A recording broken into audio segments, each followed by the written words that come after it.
American president പറഞ്ഞ പോലെ തന്നെ രണ്ട് രാജ്യങ്ങളും തമ്മിലൊരു കോംപ്രമൈസ്, അതായത് രണ്ട് രാജ്യങ്ങളും തമ്മിൽ അങ്ങനെ നിൽക്കുന്നതിൽ കൺഗ്രാജുലേറ്റ് ചെയ്തത് ഒരു അതേ രീതിയിൽ തന്നെ പോകാൻ നമുക്ക് പ്രാർത്ഥിക്കാം. പക്ഷെ അത് വിശ്വസിക്കാൻ പറ്റത്തില്ല ഏത് രീതിയിലായിരിക്കും നാളെ ഉണ്ടാകുന്നതെന്നുള്ളത്. അങ്ങനെയാണ് ഈ കാര്യങ്ങളൊക്കെ. സോ പ്രാർത്ഥിക്കാനേ പറ്റുള്ളൂ. എത്രയോ പേര് അതെ ജീവൻ പൊലിഞ്ഞു പോയവരുണ്ട്. ഇനിയും ടെൻഷൻ അടിച്ച് നാട്ടിലൊക്കെ കിടക്കുന്ന ആൾക്കാർ, അവിടെ കിടക്കുന്ന ആൾക്കാർ വേറെയുണ്ട് പുറത്ത്.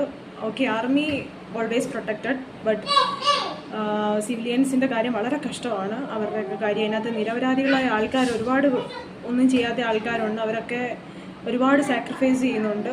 അതൊക്കെ കാണുമ്പോൾ നമുക്ക് ഭയങ്കര ദുഃഖമാണ്. കാരണം അവരൊക്കെ ഫുൾ ട്രസ്റ്റ് ചെയ്തിരിക്കുന്നത് ഇന്ത്യൻ ആർമിയാണ്. അത് തന്നെ കാണുമ്പം നമ്മളൊക്കെ സത്യത്തിൽ പ്രൗഡാണ്. നമ്മുടെയൊക്കെ ഹസ്ബൻഡ് ഈ ഒരു പ്രൊഫഷൻ ആണെന്നുള്ളത് നമ്മളൊക്കെ പ്രൗഡാണ് എപ്പോഴും. പക്ഷേ അതിനോടൊപ്പം തന്നെയും സ്ട്രെസ്ഫുള്ളാണ്, വളരെ സ്ട്രെസ്ഫുള്ളാണ്. അവർക്കും സ്ട്രെസ്സാണ്, നമുക്കും സ്ട്രെസ്സാണ്.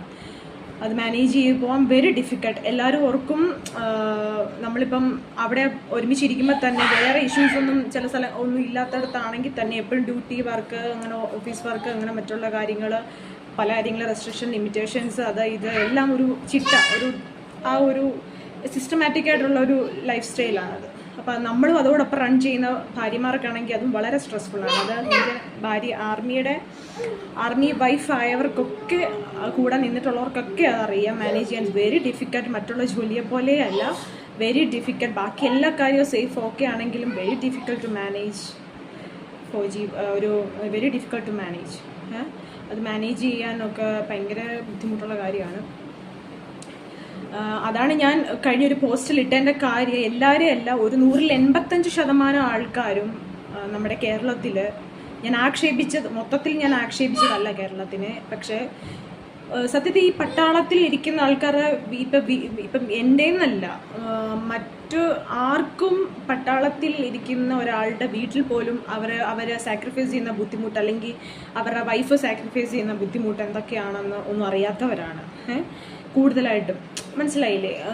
എന്താണ് അവർക്ക് കറക്റ്റായിട്ട് അറിയില്ല. അതാണ് ഫസ്റ്റ് ഓഫ് ഓൾ. അവരൊക്കെ പോയി എല്ലാം കാണാൻ, നമ്മൾ ലൈഫ് എങ്ങനെയാണ് എന്നുള്ളത് ആർമി പോയി നിന്ന് കാണേണ്ട ഒരു കാര്യമാണ്. ഫാമിലീസ് ആണെങ്കിൽ അത് ഫസ്റ്റ് കാണേണ്ട കാര്യമുണ്ട്. ഇപ്പം എന്നെപ്പോലെ തന്നെ പല വൈഫുമാരും ഫേസ് ചെയ്യുന്നത് ഞാൻ കണ്ടിട്ടുണ്ട്. ഇപ്പം അതായത് ചിലർക്ക് അറിയാത്തവരുണ്ട് ഒരുപാട് കാര്യങ്ങൾ.